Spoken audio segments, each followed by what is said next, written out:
Thank you very much. And welcome the people in the gallery as well as the people listening on Zoom to our January 31st meeting. We're going to be starting with, we have two zoning amendments to come through. So we'll start with the zoning this evening. So be it resolved that the public meeting for zoning amendments now be open at 6:30 p.m. Do I have a mover? Councillor Jelly, seconder. Deputy Mayor Densham. Actually, we're open, so sorry. All in favor? Motion is carried.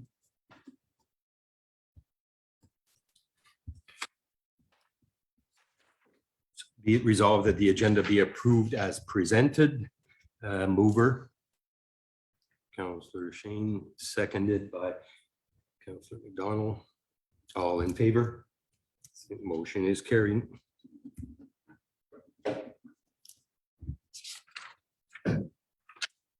Do we have, I believe we do, any pecuniary interest in the nature thereof with the two amendments? Yeah. Councillor McDonald. And it's just the one for Lefebvre, are they both included in this?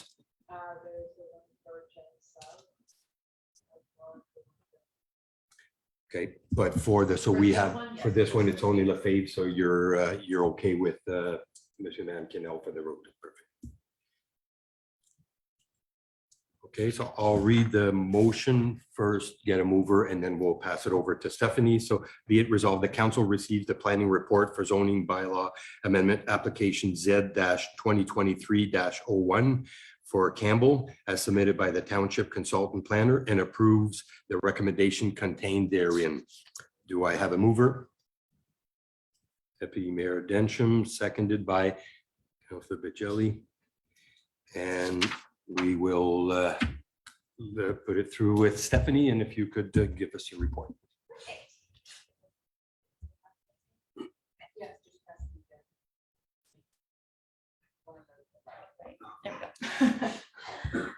Good evening, members of council. So tonight we're here to discuss and have two public meetings concerning application Z-2023-01 Campbell, as well as Z-2023-02 Lefebvre.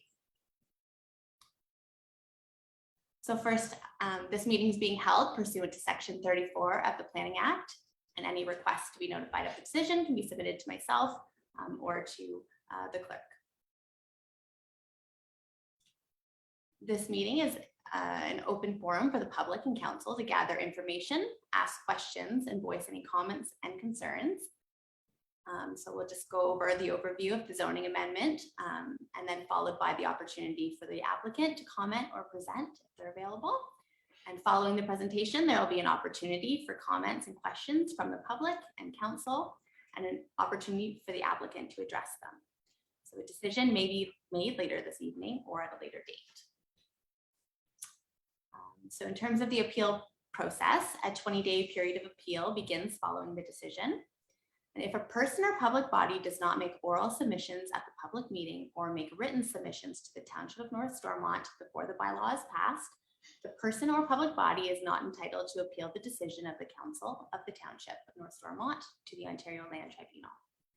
If a person or public body does not make oral submissions at the public meeting or make written submissions to the Township of North Stormont before the bylaw is passed, the person or public body may not be added as a party to the hearing of an appeal before the Ontario Land Tribunal, unless, in the opinion of the tribunal, there are reasonable grounds to do so. So we'll just sort of go through the planning framework. So the provincial policy statements, or the PPS, is the statement of the government's policies on land use planning. It applies province-wide and provides clear policy direction on land use planning to promote strong communities, a strong economy, and a clean and healthy environment.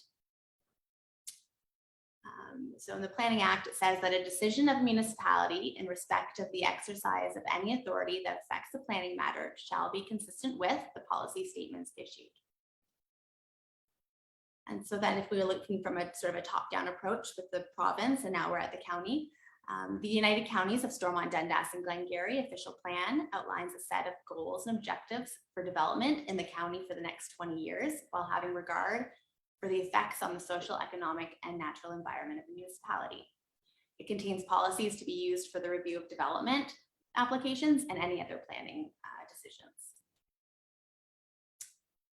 So then if we go down further at the township level, a zoning bylaw, it controls the use of land in a municipality community by designating land parcels with specific land zones. So it could specify the permitted uses, so commercial or agricultural, residential, and the required standards. So building size, location, lot coverage in each zone.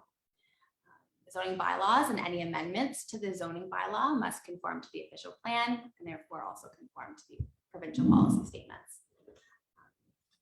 Also says that public works and bylaws to conform with the plan. Planning Act Section 24(1), despite any other general or special act where an official plan is in effect, no public work shall be undertaken, and except as provided in subsections 2 and 4, no bylaw shall be passed for any purpose that does not conform therewith. Okay, so we'll move on to the first application tonight, Z 2023-01 for Campbell. So this amendment is a piece of vacant land on County Road 43. It proposes to change the subject property zoning from agricultural to agricultural special exception 69. This amendment seeks to prohibit future residential uses on the retained agricultural lands of consent or severance number B8622, in addition to addressing the less than minimum lot area in the agricultural zone for a new lot. This amendment addresses, again, a condition of consent approval. So at this stage, the severance was approved, granted conditional descent. So it's got a list of conditions that they have to fulfill in order for it to move forward. And the zoning amendment is a condition of that consent. So this is the property in question. So on County Road 43 on the north side, you'll see that surplus dwelling sort of just out of that yellow piece. So in the official plan on Schedule A3, it's designated agricultural resource land, and so is the land around it. And then it's also zoned agricultural in the zoning bylaw.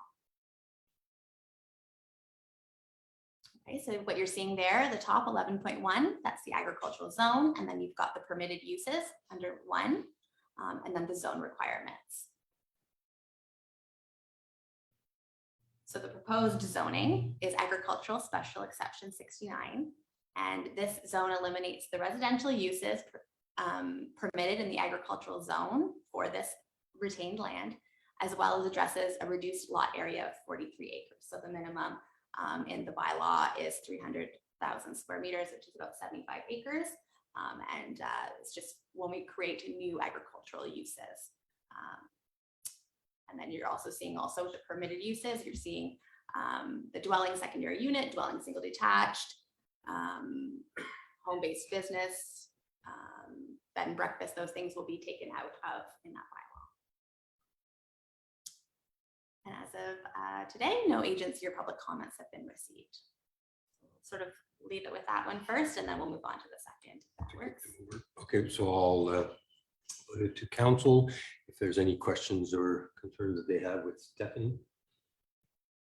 Seeing none. So we will be passing this resolution. Oh, sorry. So I'll get, and I apologize because I made reference to, I had Mr. Kennel, and which is in regards to the road allowance.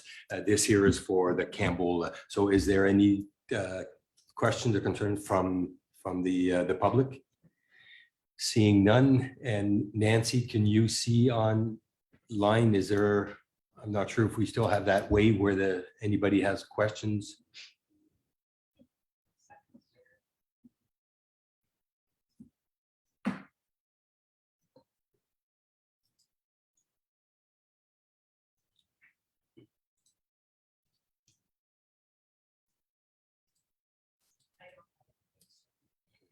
Okay, so I do have a mover and seconder on this to receive the report. So all in favor? Motion's carried. Thank you. So we're going to move on to Monsieur Lefebvre. So be it resolved, the council receives the planning report for zoning bylaw amendment application Z-2023-02 being the 5 file as submitted by the township consultant planner and approves the recommendation contained therein. Do I have a mover? Deputy Mayor Densham and a seconder. Jelly. And I will pass it over to Stephanie with this report. Thank you. Okay, so, and then we're going on to application Z 2023-02 for LaFave. So this amendment proposes to change the subject area zoning from residential first density, or R1, to hazard special exception 5, H5. This amendment seeks to fulfill a condition of consent, similar to last time. A severance has already been granted with conditional approval. Based on comments from South Nation Conservation Authority received to inform the consent application or the severance application, an environmental impact statement was required, or study was required as a condition of approval. Be it that the property is already developed, so essentially this is a residential lot, or a residential property that exists, and then they're severing a further residential lot. Be it that the property is already developed for residential use, well away from the floodplain and the unstable slope, and vegetation exists as a buffer. Both the county, township, and CA staff work together with the applicant to provide an alternative approach to protecting the property's impact on the river, while eliminating the requirement for the EIS. The amendment proposes to rezone the hazard lands adjacent to the floodplain to prohibit site alteration, including buildings and vegetation removal, to protect the sensitive slope and the safety of people in a hazardous area. The area to be rezoned includes the 4 meters from the top of the bank. So this is the section. So what you're seeing here is the yellow portion is the portion to be rezoned. You're seeing that dot with the 1 on it, that is the existing residence. And then the severed portion actually fronts on next to 15, I can't see the street. Second Street. Second Street, there we go. The 2nd and 4th at the corner of 2nd and 4th. And then the floodplain is that sort of blue shaded just to the left of the yellow. And then you've got the South Nation. Okay. And again, what you're seeing here is just sort of south of the N of South Nation. And that's the property right there. And the unstable slope is identified in that sort of purpley colored line. And then you're seeing the blue floodplain underneath, and the residential district is that triangular pattern.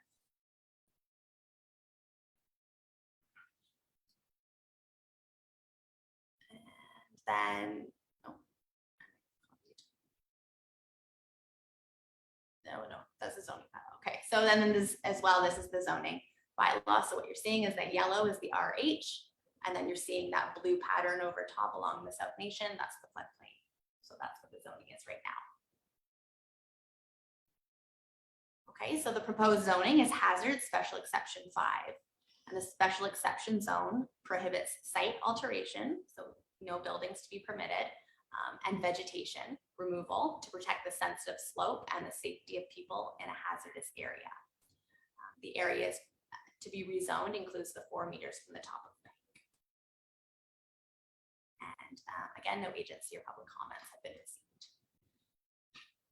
Perfect. Thank you very much. Any questions from council?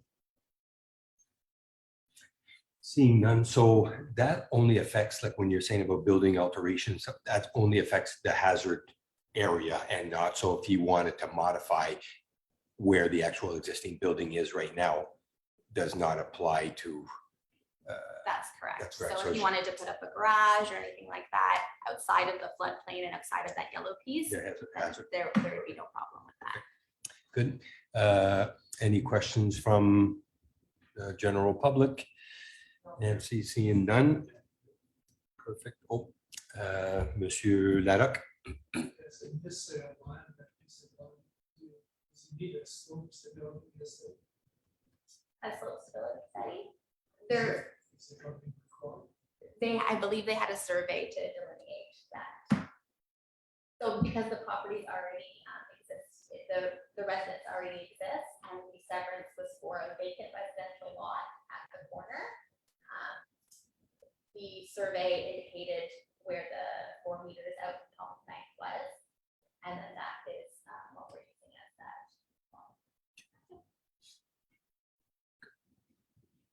good, Jim. Thank you. So seeing no question from floor, the motion's read and seconded. So any, or seeing no question, all in favor? Receive the report. Motion is carried.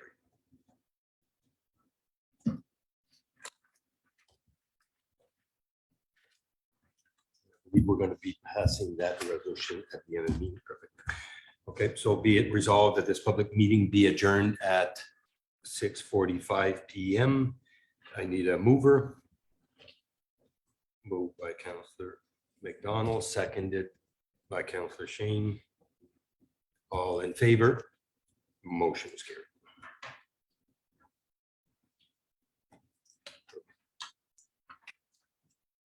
Thank you. So we will be moving into our regular council meeting.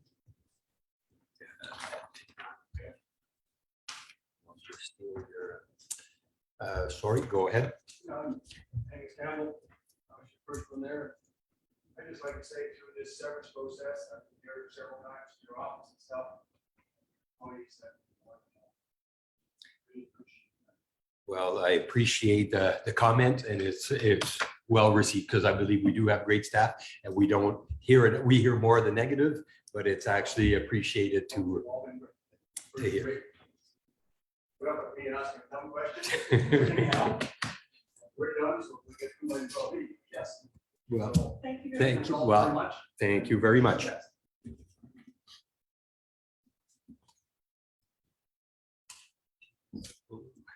So let's move in. So be it resolved that the regular meeting now open at 6:46 PM. Moved by Councillor Shane, seconded by Deputy Mayor Densham. All in favor? Motion is carried.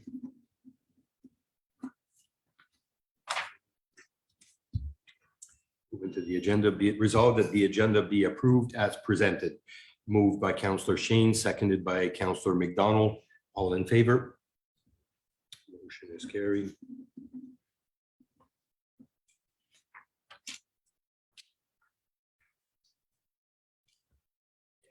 Declaration for pecuniary interest. I believe Councillor McDonald, so you are on items, I don't have them.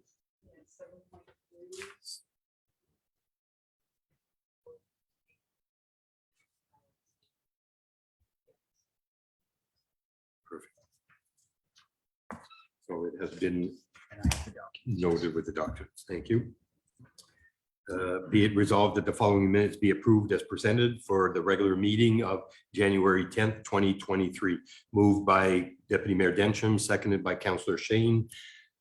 Any discussion? Seeing none, all in favor? Motion's carried.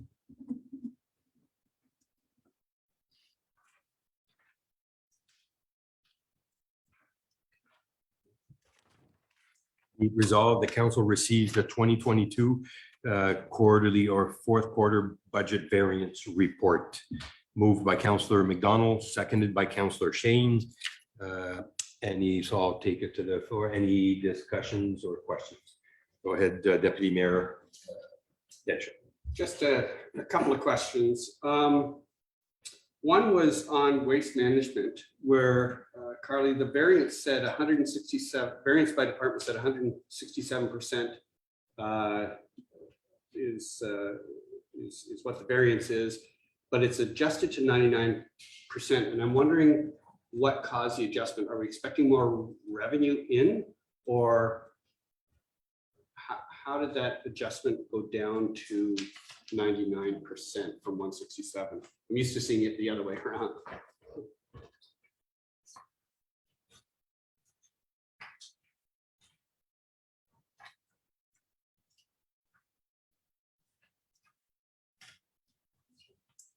Stephanie, I'll just get you to turn that off.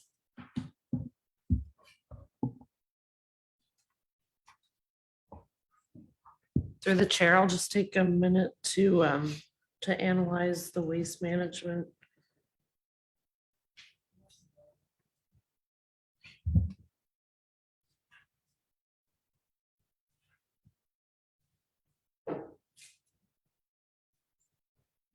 Sorry for showing the spot.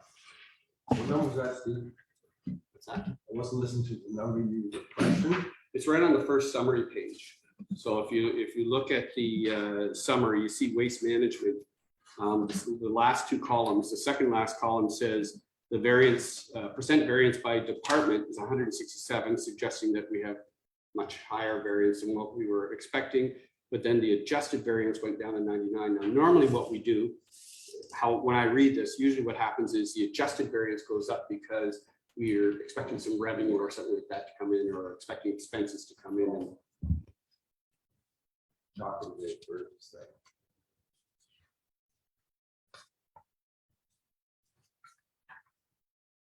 probably should have given you a heads up. So my apologies.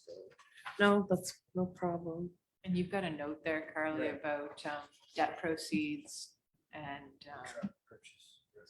debt proceed not recorded in the fourth quarter and stuff like that. So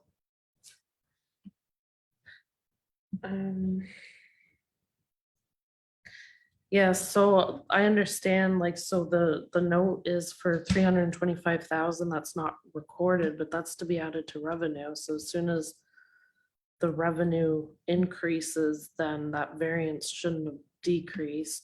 Now I know so I'm checking the expense side of things, and I know we adjusted for the 25,000 for the garbage truck principal payments, the accounting entries. So that would have increased the expense, which would have caused it to lower, but that's only 25,000. So just You want talking to out take it away loud. and just send an email around to council? Yeah, after? I think I need a bit more time to look into. Yeah, Fair enough, yeah. So maybe that was going in depth. Maybe there's other questions that would relate more directly to a line item. So is there any other questions in regards to, I know that new members of council are getting, where I'm up to these variance reports.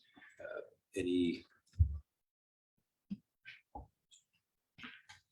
I'll just say I do really appreciate the notes that are provided. It's super helpful and kind of draws your attention to the right place. So you've added some notes on the side, and I do appreciate those. thank you. No, I was just basically off the same vein as we're kind of diving into this and looking at the overall adjusted variance at this point in the year at 97%, obviously taking that one 67%. I would assume that things are looking good for you on your end that way, moving into the end of the year, That's correct, yeah. minus the missing. And through the chair, the tonnage revenue is.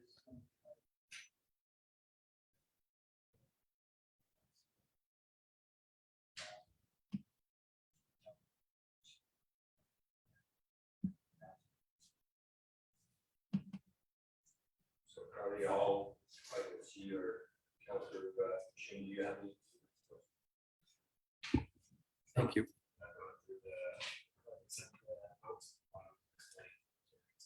And through the chair, just to answer Councillor McDonald's question, she is correct. There would have been the request that council approved at the December 6th meeting for the 50,000 tons extra for the contaminated waste. Actually, that 50,000 was not realized. When I looked through the last payment from GFL, I did inquire with Prashant, and he did confirm that they did not have the time before December 31st to actually take in 50,000. It was actually 31,000. So it would have been a little higher if we would have realized that 50,000 tons, but we didn't. Go ahead. Just an overall observation. When I look at some of the overages, consistently it's in the gas / mileage / diesel. So I'm assuming that's prices, and we're gonna hopefully have a better, and correct me if I'm wrong on that, but we'll get a better handle of it when it comes to doing budget for the coming year.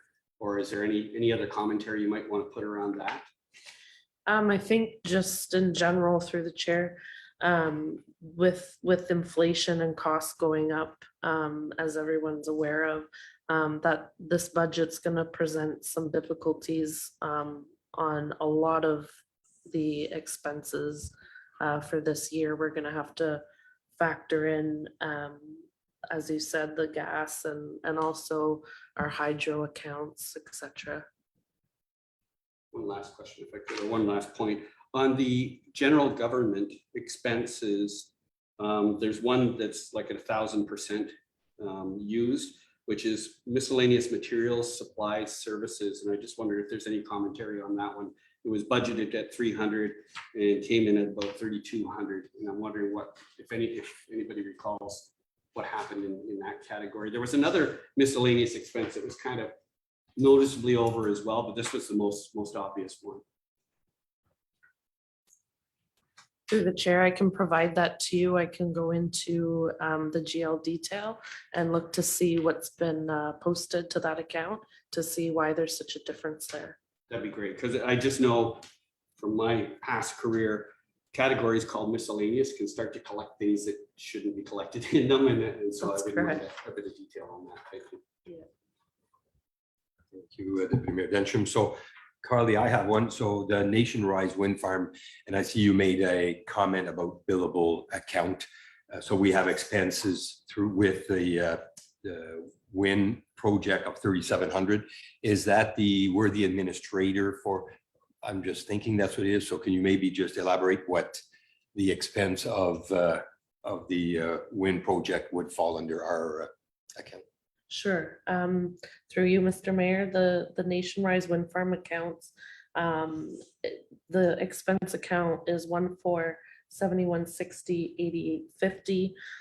This account is billable, so we currently have a holding account that we will put in revenue during a year-end entry that will offset any of the expenses. So, and that's mostly for the drainage expenses that we receive come to us, and then we have the holding account so that it doesn't go on our tax levy. So it's an in and an out, as we like to say. Perfect. Okay, so outside of that, there's little, but I think we're going to decipher. One question I have, and I keep bringing it up, it seemed like we did in the past, but as far as when we deem after the audit's completed, and say if we have a surplus, I recall where we used to reallocate some of and that way you always had areas where you had some deficits and other areas where you fell in the positive. Now, we don't seem to, at the end of the year, reallocate before year end to inside. Is that something that, am I wrong by saying that we used to do it? I'm more talking about my first term, which would be say 2014 versus now. And I don't know if you can maybe, you'd be the ones to answer, but give me an explanation as to your thoughts on my. Yes, absolutely. Through you, Mr. Mayor. I have been with other townships that have allocated the surplus. It's definitely an option for this council if they would like to have that report from finance. The current practice, and since I've begun here, is that the surplus is transferred to our general reserves. So it's been building the reserves, and then the reserves are used during the budgeting years. So if that's something that council wishes to see, then we could of course start that practice. Well, if I may add, so my view, and I'll take questions from council, but it's just, I'd like the pros and the cons. So I'm just going from doing it two different ways. And I just was wondering if there was one that you felt was, obviously, if we're going this route, maybe, but if I had a kind of if you could get back to council and give us details of the pros and cons of doing it either way, so we get a kind of sense of where we fit, where I feel anyways, that I would like to go. Yeah, I believe some of the pros is, of course, the surplus to reserves. It's building our reserves, and then council still has the option during budgeting to use those reserves. The other pro for reallocating the surplus is that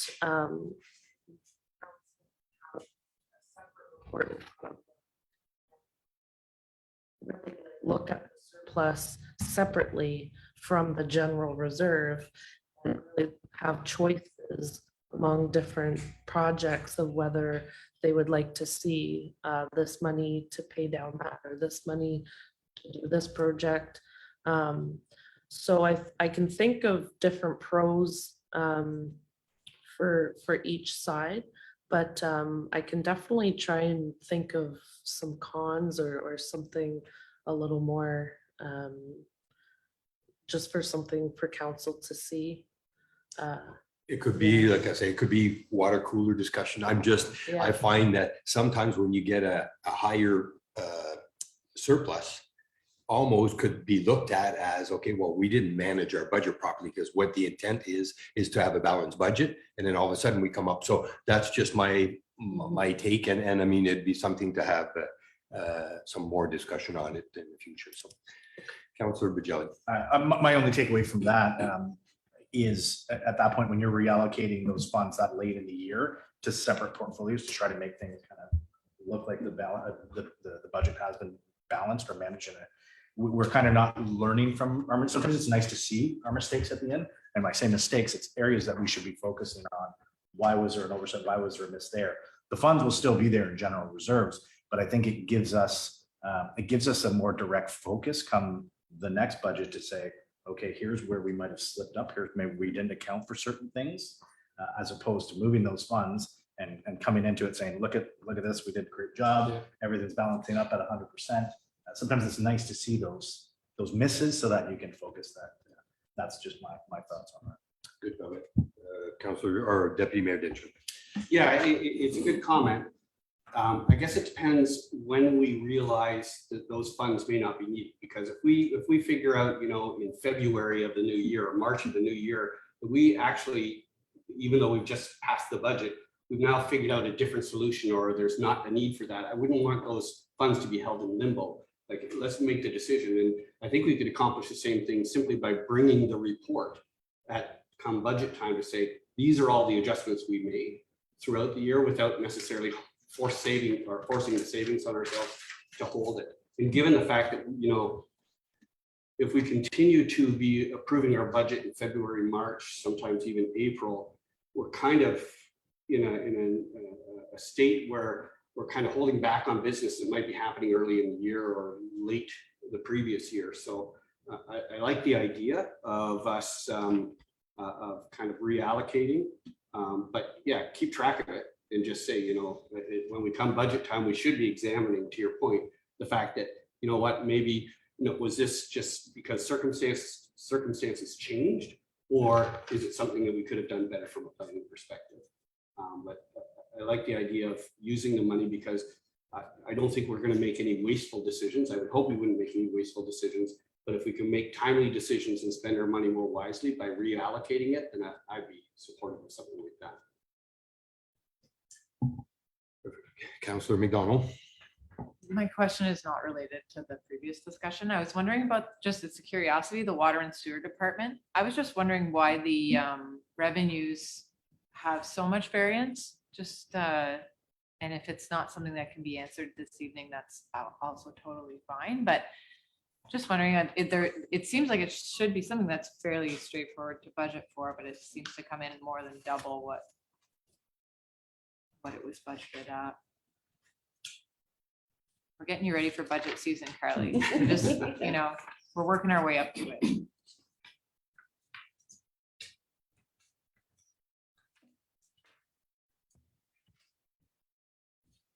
you have a specific number that you're looking at? I'm very simple, so I'm going to the percentage, and I'm seeing ones that are like 200% or whatever. So budgeted 90,000, Chrysler Water Sewer coming in at 220,000, for example. So it's basically a $210 increase or more in revenue that we had anticipated. So Because Chrysler's not metered, so it should be flat, and unless we change the rate, I'm just curious.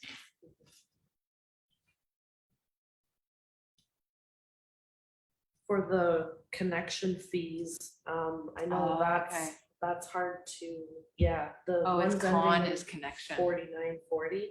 Yeah, Okay. it's hard to kind of determine how many we're gonna have. So we do like to sort of under budget for those, just in case. Let me see the others. So I didn't realize that's connections, but that's awesome. That means that's that many kind of new builds or people connecting on. Awesome. Yeah. Now, I know for water and sewer, there's still a lot of year-end entries as well. And for the fourth quarter variance report, for its purpose, the water and sewer and the building departments are self-supporting. So that's why we haven't done any adjustments, because at the end of it, into our 97%, then it doesn't add anything to it. So for those two departments, we also have quarterly entries, like moving some expenses to water and sewer and vice versa. As of period 12, those would not have been completed yet. Thank you so much.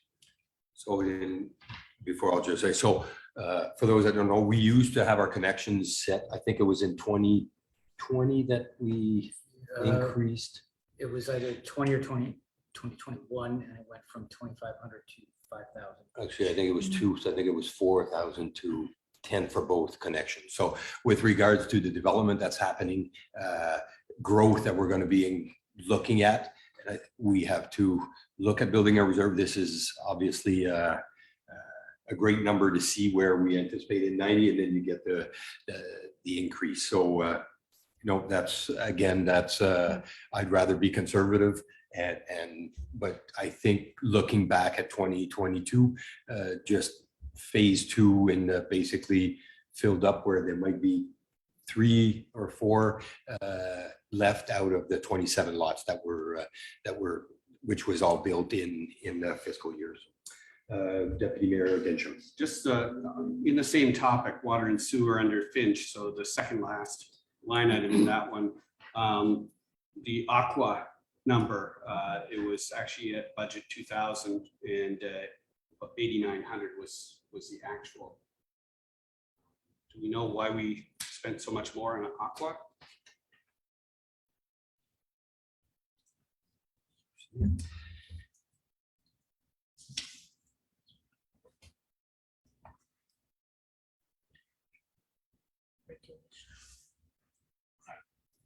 That'd be under the Ontario Drinking Water Regulation, I guess.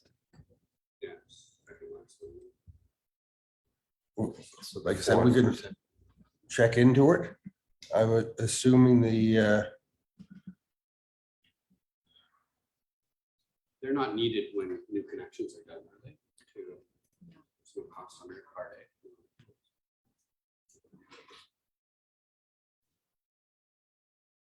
I won't keep it on. So maybe Carly and Blake, if you want to get back and maybe just put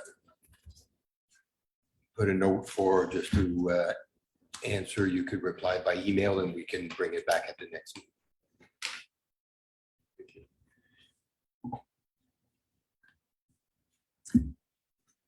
Okay, so on the variance, any other questions before we? Seeing none, so I do have Councillor McDonald had moved it, seconded by Councillor Shane. No more discussion, so all in favor? Motion is carried.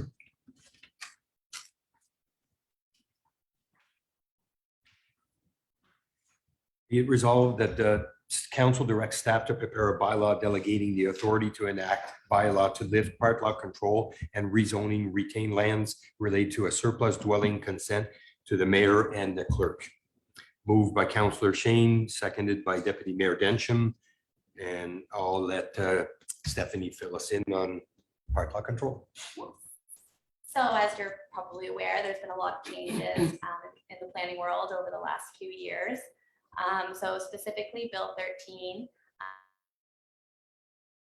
it allowed some changes to how we approve applications that are minor in nature. Specifically, there are a variety that we could move forward with. County Council adopted official plan amendment number 13 in August. And it outlined all the different types of applications that that a local municipality could pass delegation of authority bylaws. So those include garden suites, rezonings for surplus dwellings, zoning amendments that are required as a condition of uncontested consents, rezonings to remove a holding symbol, and temporary use rezonings. It also amended to allow for part lot control bylaws to be delegated, as well as to permit alternative notice procedures for community improvement plans. So what that means is that by putting it in the official plan, each township can sort of pick and choose if they so want to, which they would like to use. So at this time, staff are recommending specifically the part lot control bylaws, as well as the rezonings associated with surplus farm dwelling severances. Part lot control bylaws aren't subject to a public process, and they're typically used to subdivide existing buildings like semi-detached or townhouses, which have already gone through a public process. They have to be on a plan of subdivision already.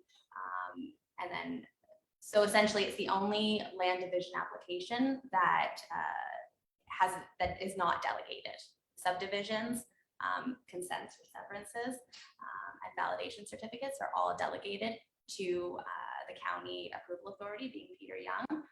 Part lot control at the county level is, so right now with part lot control, a bylaw comes to council reviews it, passes it, and then it's not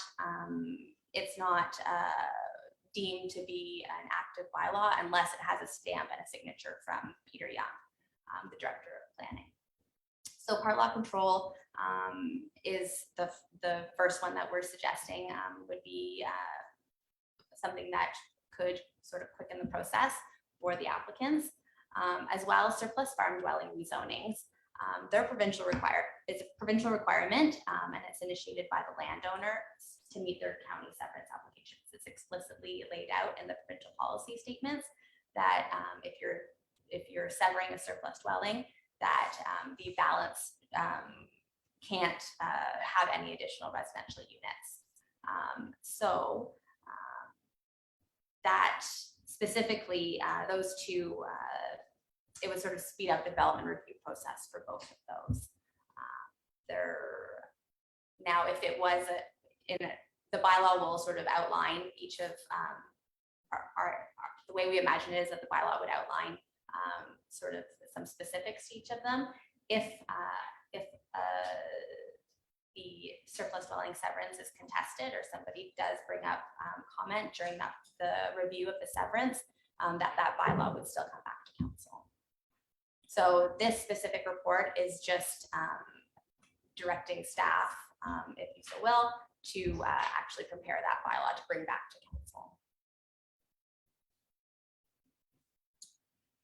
Thank you. So any questions from Deputy Mayor Mitchell? Can you just give me a sense as to how much time this is likely to save? So every time that there's a part lot control bylaw, the bylaw has to be written, but there also has to be a report that goes with it. And then that bylaw, the original bylaw, has to be stamped and signed. So either it gets sent to the counties by courier to be stamped and signed, or Peter either drives to the location if it's as part of a schedule to stamp it. Oftentimes it's developers who are ready to already, they come at the last minute. They get their, because it takes a while to get their survey done of the foundations. If the foundations are already put in, but they might already be at the end of the process and they might be transferring it. It's just, usually it's not one of those things that some of the developers have on their mind. They just think, I'm building a semi-detached, all right, let's sell it. And then they get down to the closing date and they're like, oh, I needed to actually create the interest in the land. So that's with respect to part lot control. For consents, it's the whole zoning amendment process. So it's the entire 20-day period of notice, council requiring a report and a bylaw, notice of passing has to be put together. And then at the end of that process, you're looking at, 2 months, because there's a 20-day period of appeal. So, so there's some significant time for both, depending on the situation. Thank you. Councillor McDonald. So for the, like the one we had tonight, where we're rezoning to prohibit residential uses on the retained. And then what if, it's pretty common for there to be an undersized lot, so you're adding that provision, so you wouldn't be able to, in that case, use your delegated authority? And that would be outlined in the bylaw. It's something that we could add into the bylaw. Peter and I were discussing it today, actually. So what Allison's sort of suggesting is that because the minimum new lot size for an agricultural use is 75 acres, like tonight, if the existing parcel that they were severing, it was 50 acres and they're severing off 1 acre and you've got 49 left, that 49 doesn't meet the bylaw. So thereby we're doing we're either doing a minor variance or a zoning amendment to address these things. But we could spell that out specifically in the bylaw at what point. That's what I'm thinking, because you're trying to save time, but then you may end up caught on each one if they're undersized. So maybe it should Exactly. provide for both the restriction of residential and potentially if there's another common thing that always comes up. I think undersized lot would always come up. And but- frontage And is the other so, one. yeah, exactly. So specifically in that case where the frontage in the lot area is an issue, I don't know, just a way to make sure you don't end up having to come back. But I think it's great and it saves time. And as someone who works in that industry, well, even as Frank would know, people do want things right away. And the faster we can turn around these approvals for people and save them maybe a trip into Berwick on a snowy night, I think it's a great thing. And they're fairly low risk applications and we have excellent planning staff, so I have no issue with the proposal. Mostly, thanks, Councilor McDonald, mostly with park lot control, you're already approved a subdivision with multiple density. You're putting a semi-detached on a certain amount of lots. So the consent application, as far as park lot control, the severance for a semi-detached, you're going to split it so you can sell one half to Chuck and one half to Steve. So I always called it the rubber stamp. It was but you still had to go through the process. And a lot of times is council doesn't sit in the summer. It's a busy time of year and then you're rushing, trying to get consent for a zoning passed. And next thing you know, it delays. So that side of things, I see a great benefit. I don't understand, I should say that, as much the aspect of the farming side but anyways, for park lot control, I think there's value to speeding up. I should say too, with part lot control, all the same requirements still apply. You still need to have individual servicing. You still have to have an entrance onto that road, a safe access. All of the things that we would typically review as part of a consent application, they could opt to go the consent route if they wanted to. It's a longer, more costly process.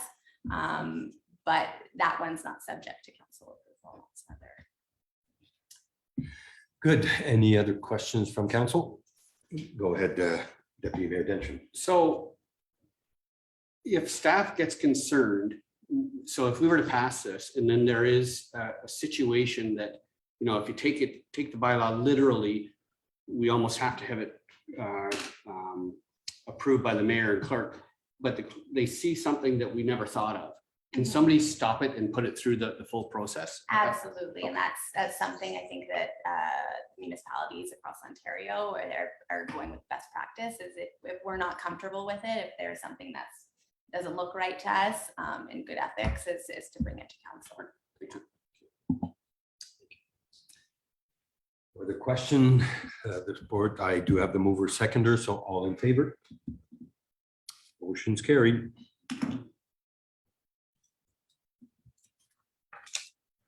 Moving on to be it resolved that council directs mayor and clerk of the township to authorize and execute the development agreement attached hereto as Schedule A and forming part of bylaw number 13-2023.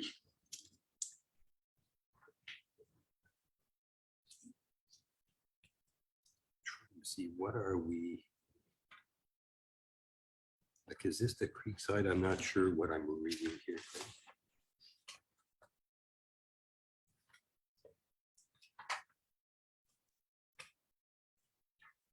So I believe it's the agreement with Creekside in regards to the retained land. Okay, yeah, General perfect. subdevelopment. Yeah. Perfect. So I have, sorry, I just had to make sure I was reading the right motion. So it's been moved by Councillor Shane, seconded by Deputy Mayor Densham.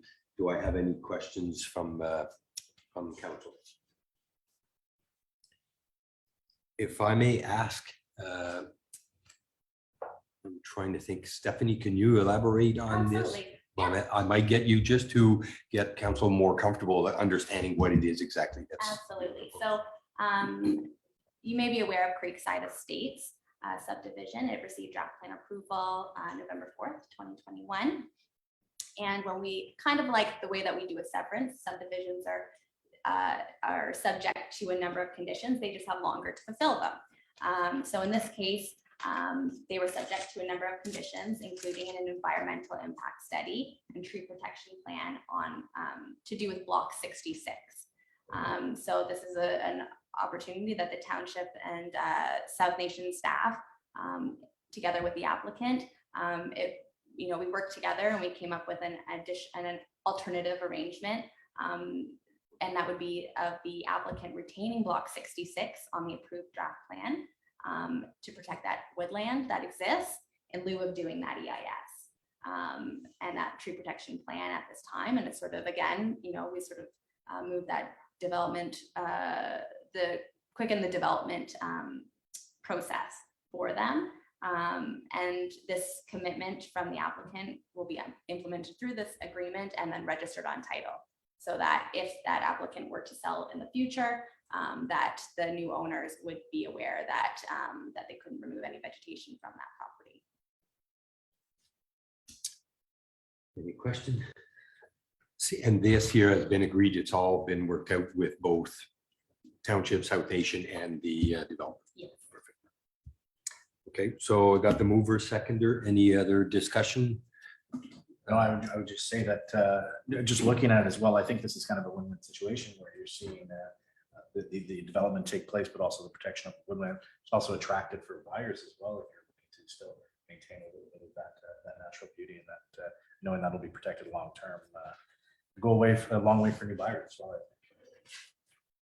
If I may just add, that is to implement where the retained land, but eventually it could, when they do decide to move forward, it's just to protect that if it doesn't go anywhere or somebody to buy, we're protecting our interests for the time being. Exactly. So if they were to, so the retained lands to the south, if and when they decide to move forward with an application, an EIS would be required at that time, or if they want to retain that woodland by another means of protection, we would be open to something like that at the time.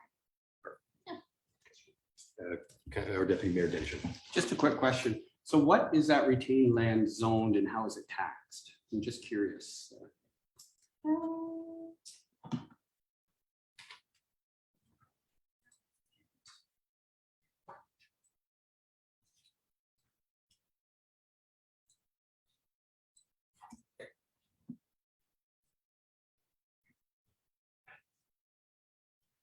Probably, I'm assuming it's vacant residential right now. But I'll just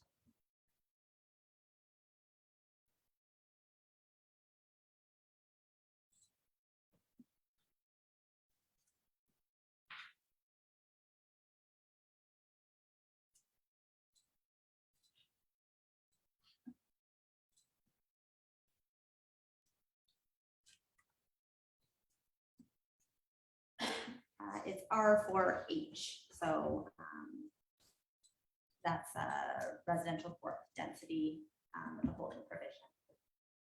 And the holding provision applies to the entire subdivision until it's got services. Okay, thank you. Thank you. Okay, seeing the owner, I have the mover, seconder, so seeing no discussion or questions, all in favor? Motion is carried.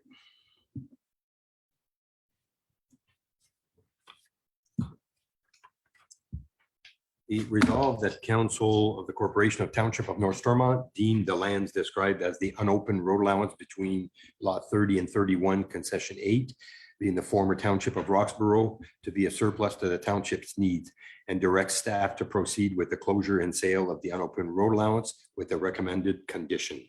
Moved by Deputy Mayor Densham, seconded by Councillor McDonald. Do I have any questions? Seeing none, so I do, and I don't know. So roughly, just from my calculation, there's, and maybe Monsieur Kenneth can add, but there's roughly 11. 6.5 acres. So through the chair, the request to purchase was through a member of the public. And this is regarding 6.5 acres, and it's to expand the current farm operations. Of course, bylaw 38, 2016 does allow council the latitude to provide for such sales. As the report suggests, planning group believes that the sale reflects good planning practices. And I can certainly go through the process if council deems appropriate. There is no cost to the ratepayer. The burden of all costs is on the purchaser. Okay, because I went on Google and just kind of pulled some dimensions, and maybe I went further than what it is owned, because I was looking closer to 11. It was 10 point something acres. Through the chair, our junior planner indicates that it was 6.5 acres. Damn, I was. No, so that's, like I said, it's possible. I was just kind of on Google and doing some quick distances. So now does that, because I know when you're dealing with a road allowance, half of it. So do you guys own both sides of this, or does it go through your land? Most of it, there's only my brother's house that is right by the road there. And, well, we will be covering all costs if there's costs To get- there. okay. Actually, he is, when he goes to bed, his head is on the road. Well, you got County Road 6 coming down the, I call it the gorgeous hill there, but we got County Road 6 that actually goes towards the Castleman. So I don't think the need, I always, you always want to not go too quick on, but in this circumstance, I don't think it leads to anywhere. And it's And through the chair, the junior planner did confirm that this potential sale would not impact any adjacent property owners. okay. Good. So I have the movers. Oh, go ahead, Councillor McDonald. Is notice provided outside of like the general notice of the meeting to adjacent landowners in any way? Via letter, direct mail kind of thing? To adjacent. Anyone else? Yeah, any other? Yes, so once the survey is complete, the township staff will prepare a notice of bylaw to close and sell the open road allowance. Notice of the bylaw will be incorporated with the township's proposal and sale of the property. All advertisement costs for the notice will be borne on the applicant. So are you talking about adjacent land that touches the road allowance, or are you talking even Yeah. further? And the context, just for, I know the residents are here, it's not I looked at it as well in the mapping and I can see it makes perfect sense. I'm thinking of it broader process wise, where it's more one that cuts through many different landowners. And how do you determine that no one else had an interest? Our farm has a similar situation, and ourselves, the Boyinks, like a bunch of different people use that access. And I know it would be controversial in our situation if it were to be closed up. How did people get notice that this is happening? The question is when, like in their case coming, that's why I asked if they own both sides. Yeah, So if they didn't and it touched different, yeah. they have to be made aware, because they have to have the opportunity to buy their half. So there is notice given if there's adjacent properties. and So discussion. in this case, if there's no adjacent owner, then it's not. But if I was owning one side of the road allowance and you guys had the other side, I would have to have the opportunity to say, I want 33 feet of that 66. And in this Okay, case, good. which is not. I just wanted to make sure that that was sort of a process and for this one, it seems absolutely fine. So thank you. I'm just curious. So right now, the road allowance itself, is it already, sometimes you see where it's already farmed. Is there an actual road bed there, or so there's nothing? Okay. No more questions. I have the mover, seconder, see none. So all in favor. Motion is carried.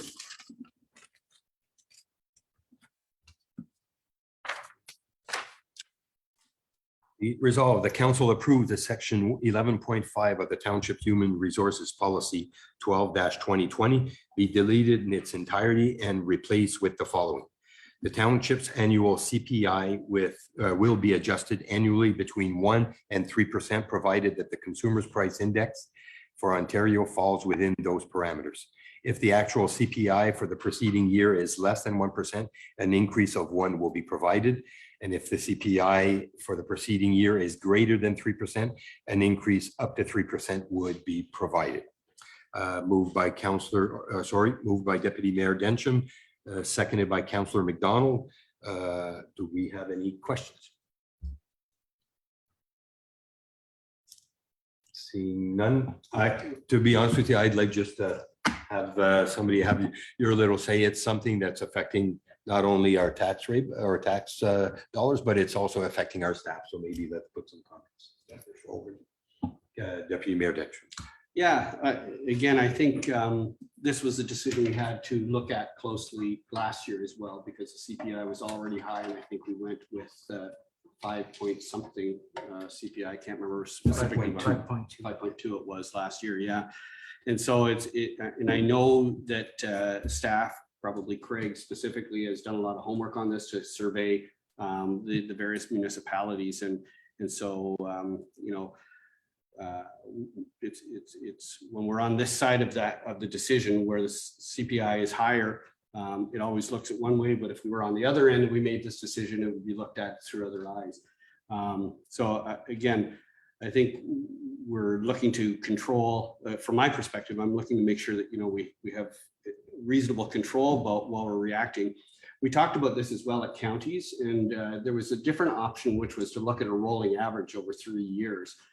And at the time, if it was me, I probably would have gone with something like that. I actually voted for it at counties, but to be consistent with counties, what I like about this one is that it's more reactive to the realities of right now. If you've got like a 2.5 CPI, you're going to get that 2.5 CPI right away. You don't have to wait for 3 years to roll along before it gets there. So this is a little bit more reactive. There's pros and cons on both sides.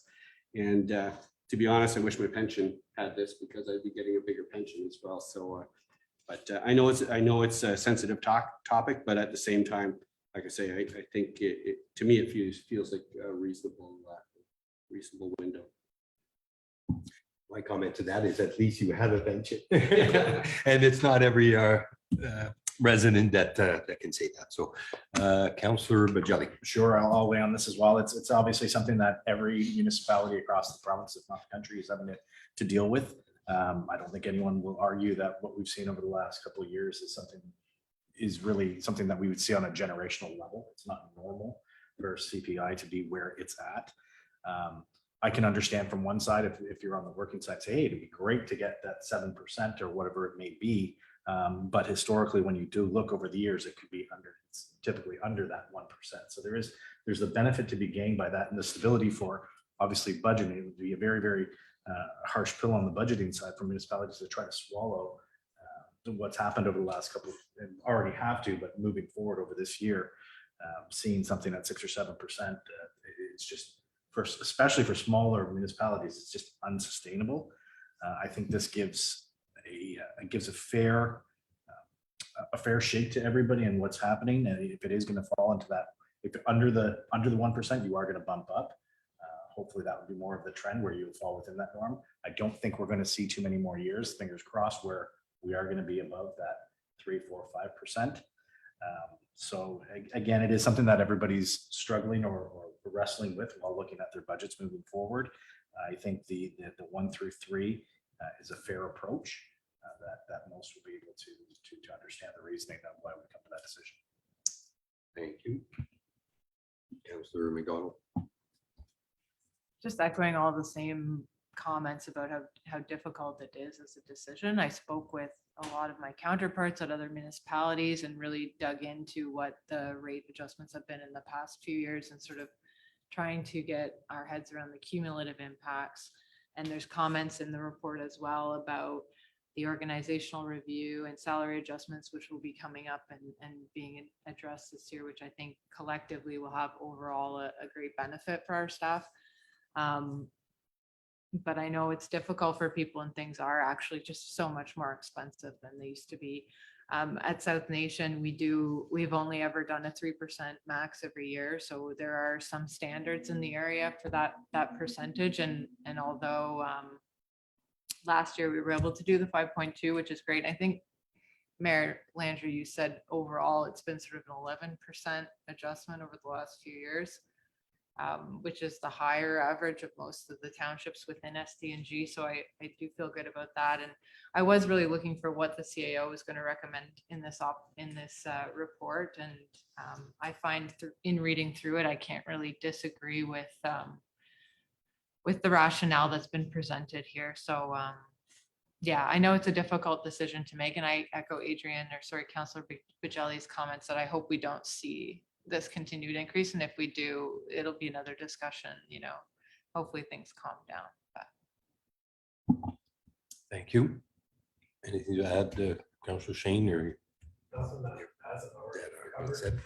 I'll just add, so I agree with everything that's been said. So last year, it was in our bylaw, the 5.2 was structured, and we ended up approving and giving it to staff. Other municipalities were lower. This year, I just got wind today that one municipality to the south have gone at a higher rate than the typical. But again, if you compare over the last 3 years, we're again there. So I think they're catching up, and we're kind of in the balance. So between ourselves, the counties, Dundas, so I think we're 4 that are opting for this 1 and 3, and I think it gives a fair CPI to our staff. It helps us to maintain that, and again, I stand behind where we are with the last 3 years, and the percentage that we've given, I think, is fair across all of the United Counties. So I would really look at if we can support this 1 and 3. So seeing the council has spoken, I've got the mover, seconder, so all in favor. Motion is carried.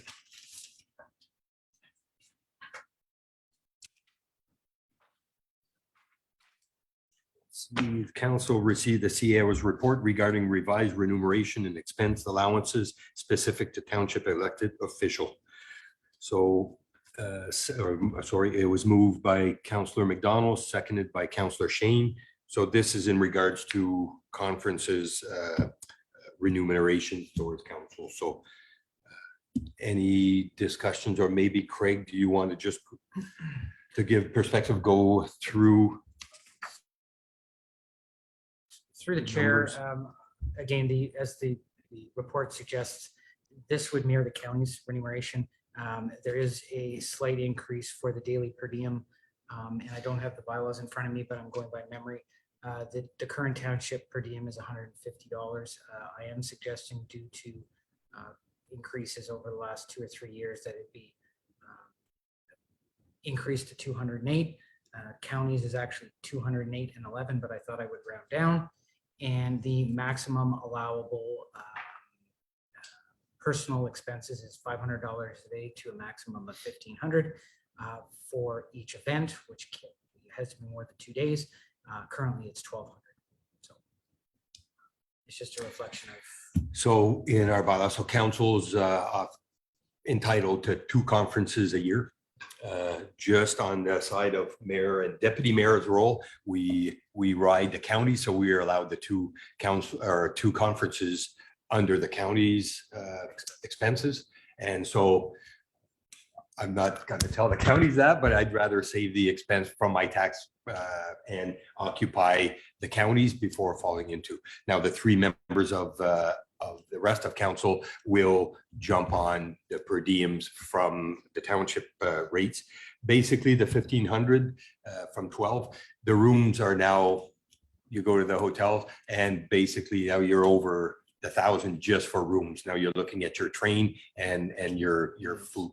So it's just, I think the times, and I think it's fair with what the other municipalities are riding along. So I got my 2 cents. So Councillor Dench. Yeah, no. Deputy Mayor. sorry. I think when we look at the caps on like the maximum of 1,500, we're really talking worst case scenario. That would be a long conference in a very expensive city. Many of them, we don't claim that amount. Like if it's the Eastern Ontario East in Cornwall, I just go home. We don't get a hotel room or anything like that. So it's really to make sure that we're covered for the worst case scenario. Many of the conferences wouldn't come to even a portion of that, I would say. That's my own comment. Any other discussion? Yeah, so if I may add, it's done under with receipts. So you don't just get the 15 so we have to supply receipts for, and as our Deputy Mayor mentioned, with respect to this one, which was a 2 days, which was was well under that. So it's just as needed and not just given. So that being said, see no other discussions, all in favor. Motion is carried.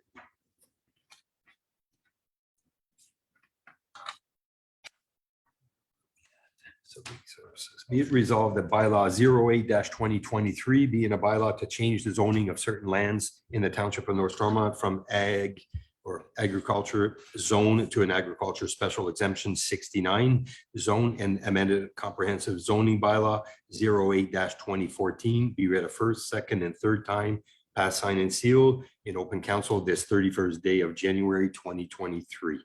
So this is the first one, Mr. Campbell's file that Stephanie presented earlier. No, yes, it is, sorry. Yes, so this one here. I have a mover with Councillor Shane, seconded by Councillor McDonald. Any other discussions in regards to it? I'm sure Stephanie would love to give us more. Seeing none, all in favor? Motion is carried.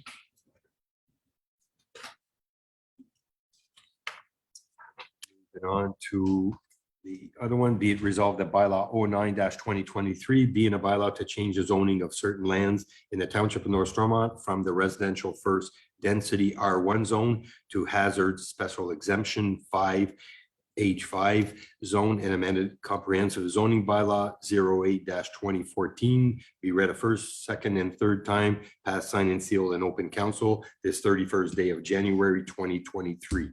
This is the one by 2nd Street by the Nation River in Chrysler. Any other discussions? Seeing none, all in favor? Oh, sorry. So we did have, so motion is carried.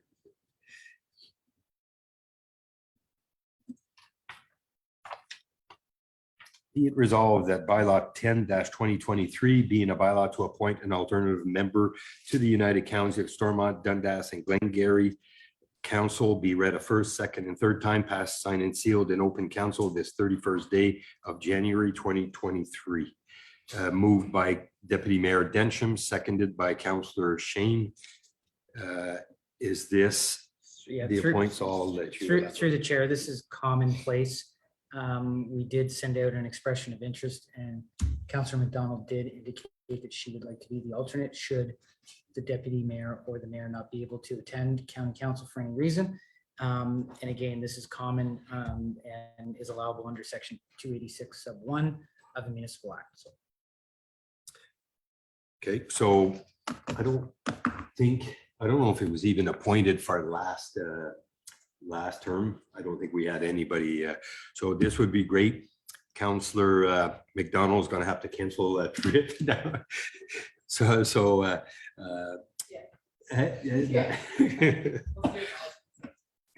When you tell them. Okay. So no, so basically, so if myself or Deputy Mayor cannot attend a meeting, we can have Councillor McDonald sit in our seat. So any discussions, questions? Seen? Do we get to do a public interview of her right now? Yeah.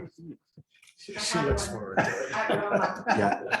So the only good part is Councillor McDonald was employed by the county, so I think she knows how council works. So I think it'll be beneficial to have you there. So seeing no questions or concerns? All in favor?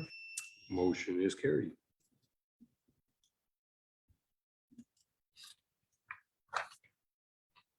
We're getting there. 5 more, hey? Yeah, we're almost done. There's only one external correspondence. Be it resolved that bylaw 11-2023 being a bylaw to provide an interim tax levy for the township of North Stormont be read a first, second, and third time, passed, signed, and sealed in open council this 31st day of January 2023. Moved by Councillor McDonald, seconded by Deputy Mayor Densham. Maybe I can get our treasurer. So Carly, do you want to just elaborate on it? Through the chair, so our interim tax bylaw is to allow the finance department to complete our billing for the interim period. It sets out the dates and it's 50% of the prior year until we have our budget completed this year. So the interim is 50% of prior year, and then we'll have our final numbers at the end of budget for our final billing. Any question? Seeing none, all in favor? Motion is carried. For the record, I believe, I don't have it open in front of me, but the 2 first spring payment, I think it's March and there's one in March and April. I think it will be the first installment that will be affected by that 50% from previous. Thank you.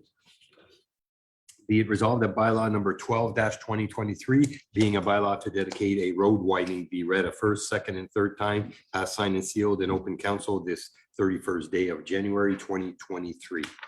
Moved by Councillor McDonald, seconded by Councillor Shane. Any discussion?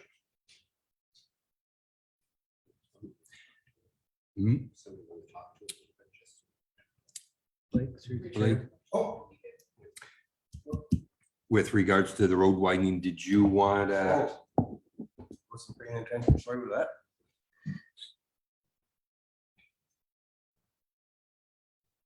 I actually didn't have this come across my plate there. I can speak Yeah. on it if you wish. So basically, this is a piece of property that's at the end of the boundary.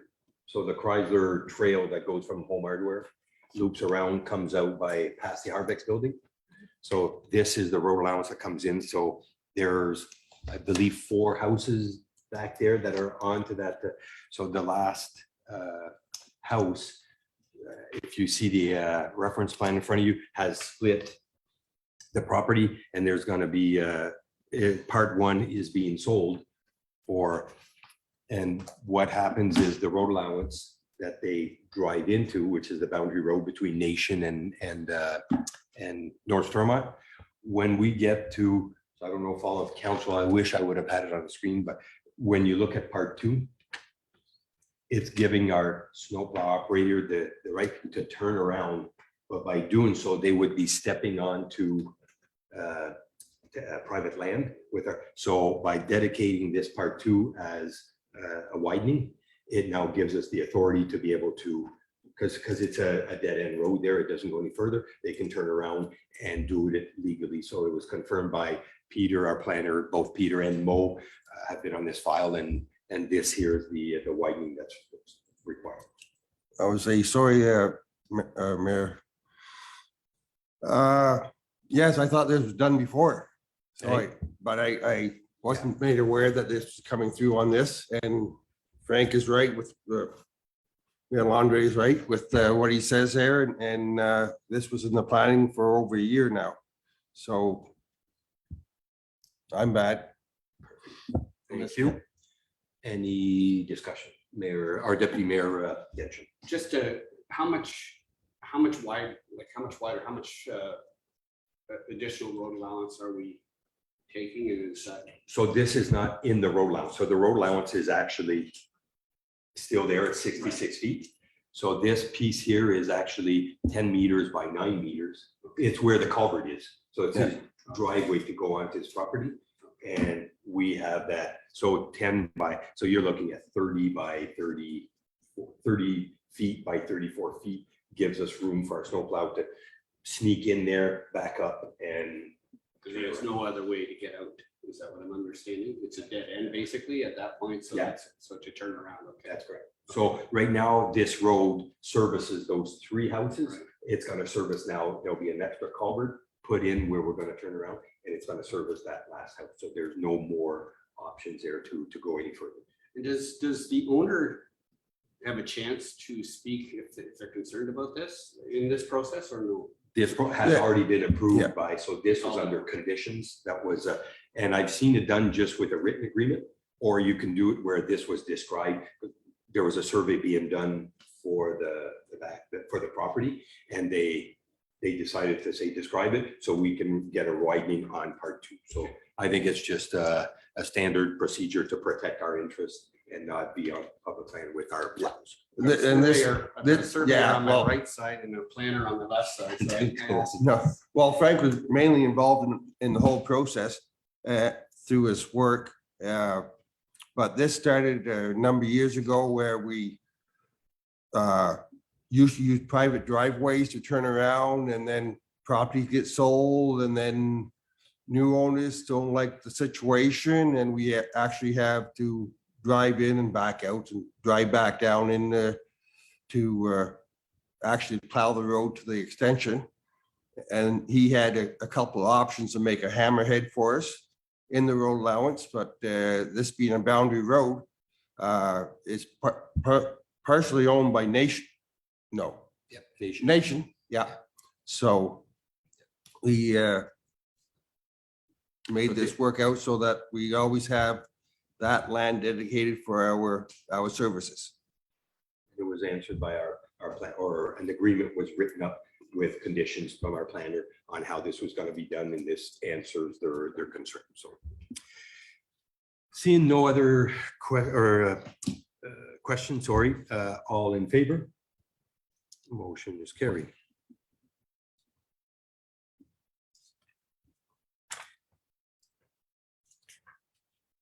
One more. Be it resolved that bylaw number 13-2023, being a bylaw to enter into an agreement between the corporation of the Township of North Stormont and Gen Sub Development, Inc. for the purpose of protecting the significant woodlands to be read a first, second, and third time, passed, signed, and sealed in open council this 31st day of January 2023. Do I have any questions? Oh, sorry, moved by Deputy Mayor Densham, seconded by Councillor Shane. Any questions? Seeing none, all in favor? Motion is carried.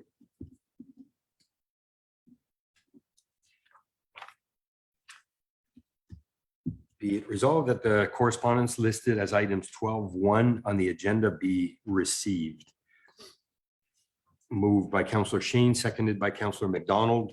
Any questions on our correspondence? And seeing none, all in favor? Receiving, motion is carried.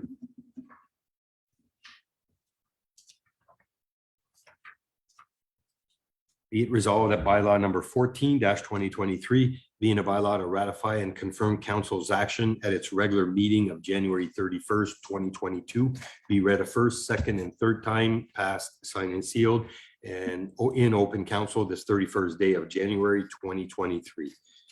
Moved by Councillor McDonald, seconded by Deputy Mayor Densham. Any questions?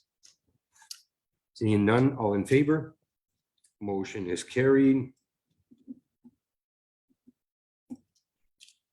And before I adjourn, so just quickly, so on the CPI, there was discussions where we're dealing with our staff. I just want to make notion, we are meeting with the fire committee, and our firefighters does not fall in the realm of, even though there are precious employees of the township, but it's something that we are going to be, just for council to know, we are going to be looking at them as well to see. So I just wanted, didn't apply to tonight, but it will be coming before budget to identify, and I believe recognize our first responders. So that said, be it resolved that this regular meeting be adjourned at 7:54 p.m. moved by Counselor Shane, seconded by Counselor McDonald. All in favor? Motion is carried. Thank you very much. Appreciate the people that came, took time to come and see us tonight, and everyone have a good evening.